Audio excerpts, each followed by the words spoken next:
I'm Maud, and until I turned 33, the most exciting thing in my life was when the accounting firm I worked for switched from PC to Mac.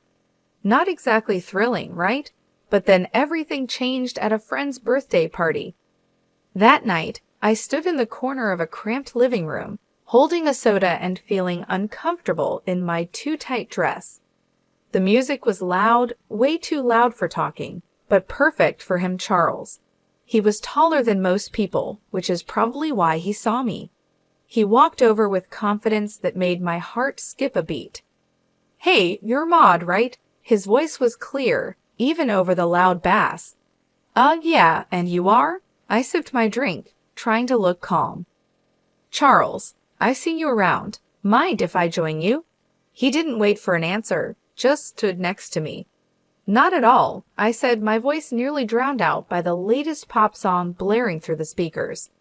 "So, Maud, what brings you here tonight?" he asked, leaning in. His tone was casual, but his eyes were intense.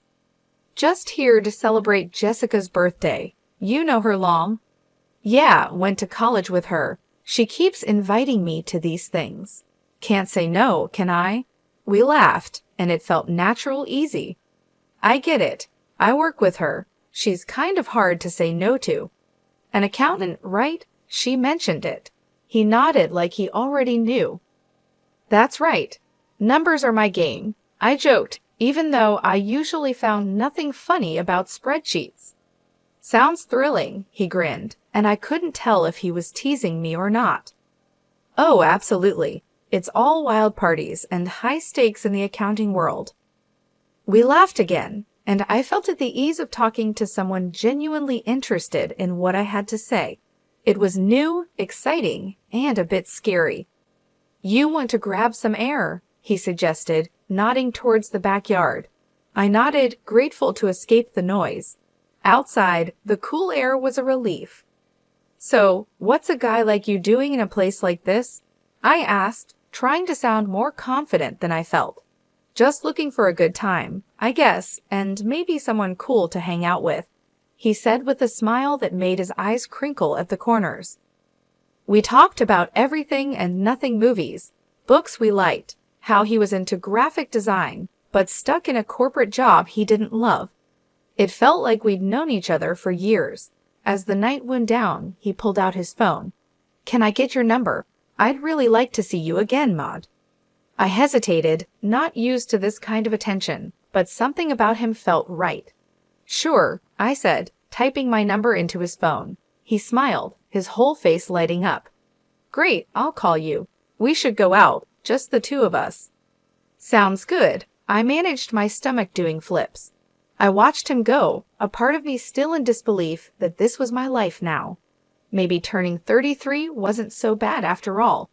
Maybe it was just the start of something truly great. The days after Charles' call felt like a blur. Before I knew it, I was getting ready for our first date. My nerves were all over the place since I didn't have much experience in this area. I chose a simple blue dress, nothing fancy, but hoped it would do the trick. Charles picked me up at 7 sharp. His car was a clean, well-kept sedan. Nothing flashy, but it suited him. As I got in, he flashed me a smile that could knock you sideways. "You look great, Maud."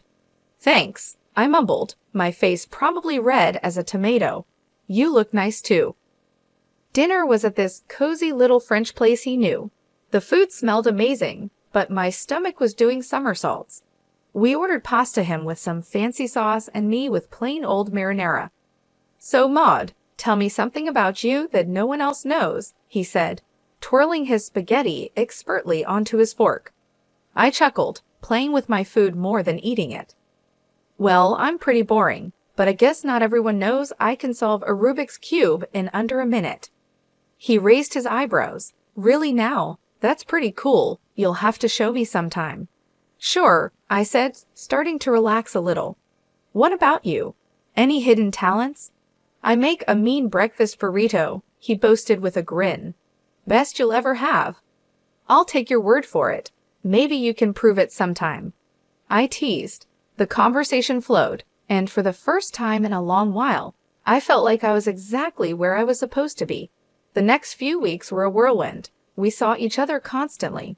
Charles would come over after work, and I'd meet him for lunch near his office. He showed me his favorite spots around town, little nooks I'd never noticed before. It was like seeing the city for the first time.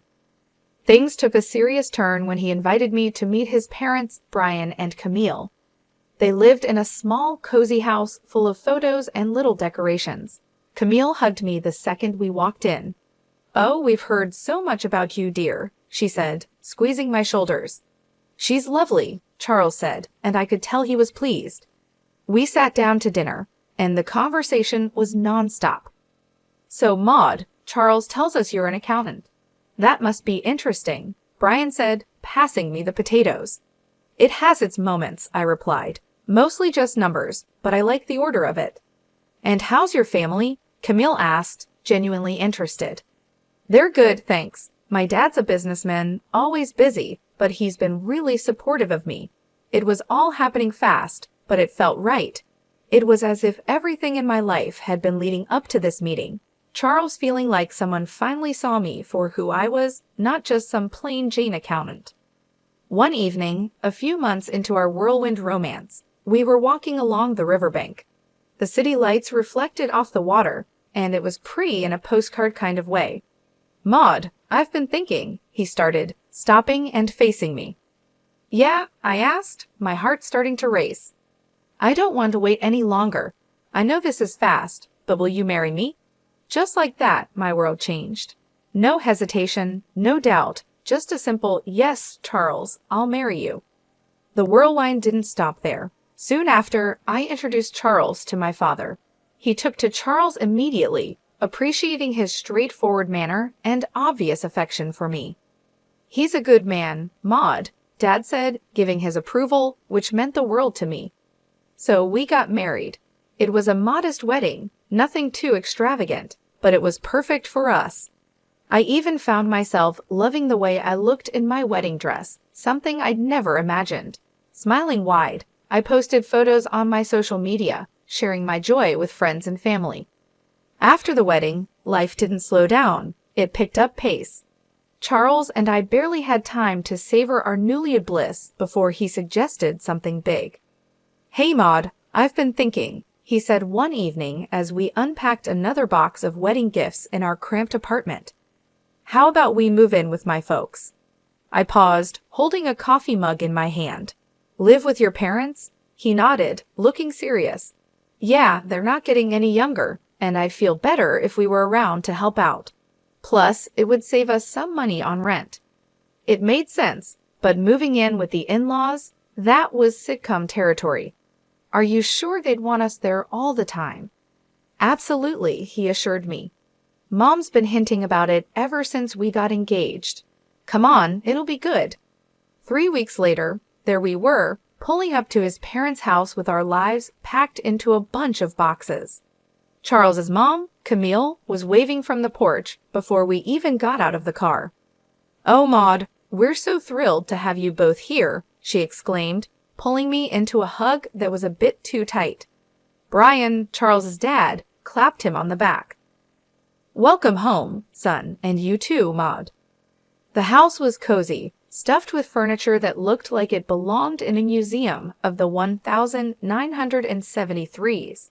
I tried to keep a smile on my face, but I was already missing our little apartment. Charles sensed my hesitation. "It's going to be great, you'll see," he whispered as we carried boxes inside. The first few days were an adjustment. Camille was constantly hovering, always popping into our room to ask if we needed anything. "Just making sure you're comfortable," she'd chirp, while I tried not to cringe at the invasion of privacy. One evening, we all sat down for dinner, Charles, me, Brian, and Camille. The conversation was painfully mundane until Charles dropped another bomb. "So the house needs some major repairs," he announced casually between bites of meatloaf. I choked on my mashed potatoes. "Repairs?" "Yeah, the roof's a mess, and the plumbing's from the dark ages," he said. Brian nodded solemnly. "We were thinking," Charles continued, avoiding my gaze, "that maybe we could all chip in for the costs." I glanced at Camille, who was suddenly very interested in her plate. All of us. Well, I just got this pay cut at work, Charles muttered, so I'm a bit strapped at the moment. There it was. I felt a knot form in my stomach. I'll see what I can do, I managed to say, even though I wanted to say much more. Camille perked up, tears welling in her eyes. Oh, Maud, that would be so helpful. You're such an angel. The next few weeks were a blur of contractors and repairs. I wrote checks and smiled through gritted teeth as Camille gushed about how wonderful the house was looking. Brian slapped me on the back. You're really part of the family now, Maud. Part of the family, sure, the part that pays for everything. One particularly grueling day, after yet another round of expensive decisions, I felt completely drained. I collapsed on our bed, exhausted. Charles came in and sat beside me. Thanks for handling all this, Maud, he said, sounding almost sincere. It's fine, I lied, staring at the ceiling. I just didn't realize how much it would be. He squeezed my hand. It'll all be worth it. This is for our future, right? Our future, I echoed, not sure whose future we were building anymore. As I lay there listening to Charles's steady breathing, I couldn't help but wonder if moving in was the right decision. But there was no going back now. I was in this deep and had to see it through, whatever the cost.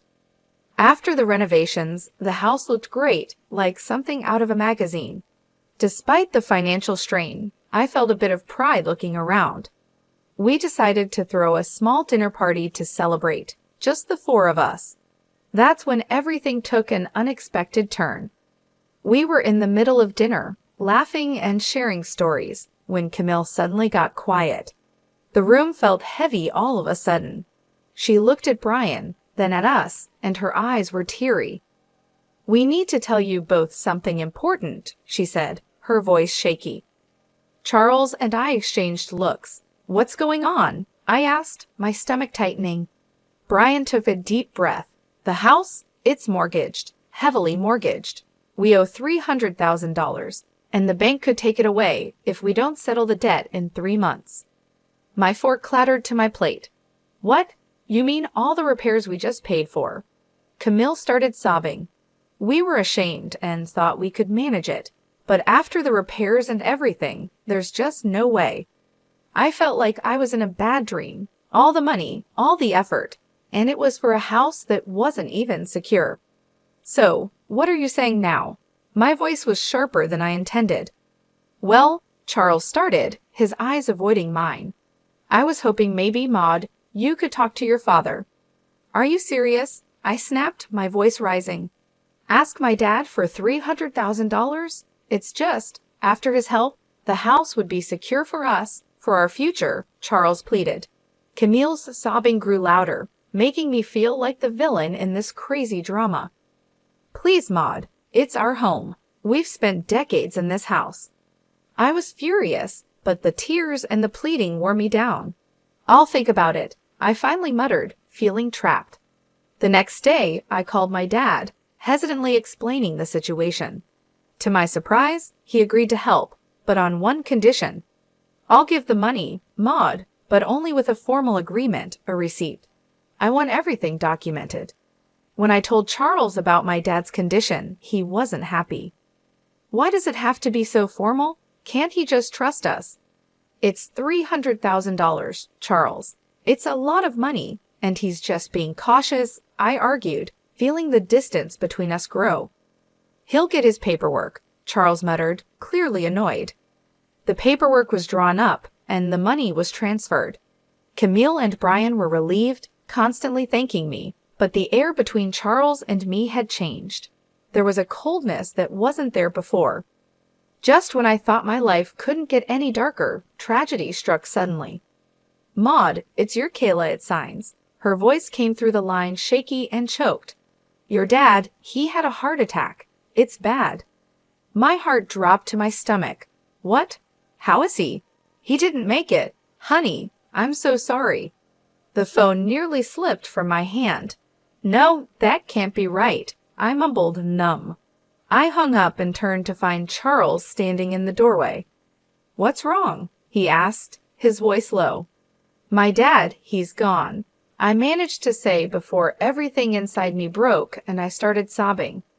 Charles came over and put his arm around me, but it felt like being hugged by a stranger. "I'm sorry, Maud," he said, and it sounded sincere, but I was too lost in my grief to really hear him. Exhausted from another long day of funeral planning and dealing with the agency, I came home earlier than usual. I expected the house to be quiet, but as I inserted my key into the front door, I heard voices from the living room. It was Charles, his tone dripping with frustration and disgust, talking to his parents. "I can't do this anymore. Living with her is driving me nuts. It's too much," Charles complained. His mom, usually so sweet and understanding, replied in a stern whisper, "You have to hold on a bit longer, Charles. We need to figure out what to do with those receipts your father-in-law had. Maud has them now. The sooner I get out, the better. I'll grab those receipts and destroy them, and then I'll start all over again with that rich beauty I told you about." Charles's voice was cold and calculated. I felt a chill run down my spine. Here I was mourning my father, while the people I thought I could trust were plotting behind my back. I realized the family I lived with was plotting behind my back. They weren't the loving family I thought I married into. Instead, they saw me as a way to fix their financial troubles. Rage mixed with shock, but I knew I had to keep my cool. So I slammed the door loudly as if I had just come in, disrupting their scheming. "Oh, Maud, you're back early. How did everything go with the funeral plans?" Camille's voice shifted instantly to one of concern, her eyes wide with fake innocence. I forced a smile, my stomach turning. "It's all coming together. Thanks for asking." As I spoke, I could see the quick glances they shot each other, their faces a mask of fake concern. It made my skin crawl knowing their true colors. But I realized that showing my cards now wouldn't help. I needed to be smart. I needed to protect what was mine and possibly even get some justice for their deceit. The funeral was somber, the air heavy with grief and murmured condolences. But as the ceremony wrapped up and we returned to Charles's parents' house, the true colors of the family I married into began to show. As we gathered in the living room, sipping on lukewarm coffee, Charles's demeanor shifted. His usually charming facade crumbled away, revealing something more sinister. With a cold laugh, he looked straight at me and dropped the bomb. "Maud, pack your things. You need to get out. I've got someone else now, someone better." His words should have felt like a slap. I pretended to be stunned, but before I could respond, Camille chimed in with a snide giggle. "We've really had enough of you, dear. We only put up with you for your money." "What about the house?" I asked, feigning innocence. "The house that I paid to fix, the $300,000 I poured into it." Camille laughed harder, as if I'd told the best joke of the year. "Oh, sweetie, this house is ours. You're nothing here." Charles's smirk widened. "And those receipts you're so proud of. Found them in your dad's house and burned them. They're gone." For a moment, I let them believe they had won, but then I couldn't help it. I burst into laughter, my reaction confusing them, their smiles faltering. "Why are you laughing? What's so funny?" Charles demanded. I wiped a tear from my eye, still chuckling. "You three are just pathetic. You think you're so clever. The receipts you destroyed, they were copies. The real ones are safe with my lawyer." The color drained from their faces. Charles's arrogance turned to panic. "You can't prove anything," he stammered. "I can, and I will," I shot back, my voice steady and firm. "Now, I want my money back, all of it, or my next call is to the police." Charles and Brian looked at each other, their earlier confidence replaced by fear. Brian, usually so bold and brash, began to plead. "Maud, please, let's talk about this. We can sort something out." With the truth out and leverage in my hands, negotiations with Charles and his parents dragged on longer than I expected. It was clear they were trying every angle to sway the terms in their favor, but I wasn't about to budge. "Look, it's simple," I stated firmly during one of our many discussions at their now legally mine kitchen table. "The house gets transferred to my name in exchange for the money. That's the deal. No more games." Finally, they relented. We all agreed that the best course of action was to make everything official and legal. I insisted that everything be documented by a lawyer and confirmed with the proper papers. "I want no corners cut," I emphasized. At the lawyer's office, the atmosphere was tense as documents were signed and notarized. I watched closely as each signature was applied, ensuring there was no room for further deceit. Once everything was finalized, I collected the documents related to the transfer and turned to Charles's mother, who looked deflated yet somehow still carried a hint of her former haughtiness. "I'll be keeping these in a safe place," I said, holding up the papers before slipping them into a folder, just to ensure no one is tempted to pull any stunts. With the legalities handled, the divorce proceedings were straightforward. Charles was quiet, his earlier arrogance nowhere to be seen. When the final papers were signed, I felt a weight lift off my shoulders. A chapter closed. On the day they moved out, I stood on the porch of my now fully owned house and watched Charles, his mom, and Dad carry their belongings to a rental van. Their movements were slow, the mood somber. I couldn't help but feel a mix of satisfaction and sorrow. This wasn't how I imagined my marriage ending, but under the circumstances, it was the best possible outcome. After everything settled down, and I began to enjoy my newfound peace, word got back to me through friends about Charles and his situation. Apparently, the grass wasn't greener on the other side. His mistress had dumped him not long after our divorce, and his parents were now crammed into a tiny apartment, a big downgrade from the comfortable house they once had. It seemed karma had caught up with them quicker than I expected. Despite their situation, they started reaching out to me, bombarding me with calls and messages, probably hoping to weasel their way back into my life or at least my house. But I was done with their deceit. I blocked their numbers without a second thought and blacklisted them on all social media. It was liberating to cut the final threads that connected us. One afternoon, as I was enjoying a quiet moment with a book in my living room, there was a knock at my door. Peering through the peephole, I saw Charles standing there, a pathetic figure holding a bouquet of flowers. The audacity of it made me scoff. Opening the door, I couldn't help but laugh outright at the sight of him. "Really, Charles? Flowers?" He shuffled uncomfortably, the bouquet seeming to wilt along with his spirits. "Maud, I've realized so many things. I was wrong, terribly wrong. Remember when you told me I disgusted you?" I interrupted, leaning against the doorframe, not hiding my amusement at his discomfort. "What changed, Charles? Run out of options?" He looked down, the shame clear on his face. I make mistakes, but I'm here to make things right." I shook my head, almost feeling sorry for him. "Almost. You're not here to make things right, Charles. You're just desperate to get back to your comfortable life. But guess what? That life doesn't exist anymore, not for you." His face fell, and he took a step back as if my words were physical blows. "Maud, please." "Save it." I cut him off sharply. "I want you to leave. Don't come back here. We're done. Forever." Charles stood there for a second longer, his hope visibly crumbling. Then, without another word, he turned and walked away, his shoulders hunched in defeat. I returned to my book, feeling a sense of finality and relief.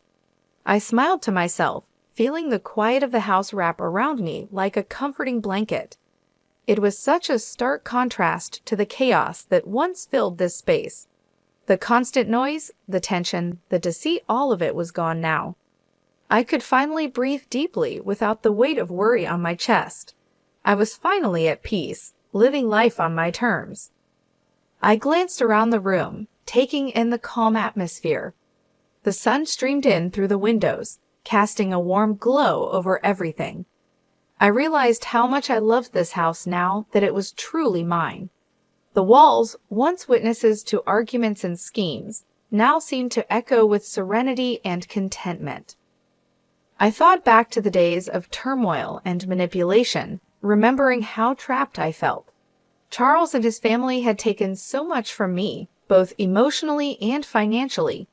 But now they were out of my life for good.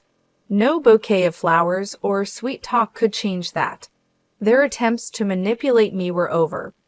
As I sipped my tea and returned to my book, I felt a sense of triumph. I had faced betrayal and heartbreak, but I had come out stronger on the other side. I had taken control of my life and my future. The peace I felt now was well-earned and deeply cherished. I was truly finally free. Free from lies, free from deceit, and free to live my life as I chose.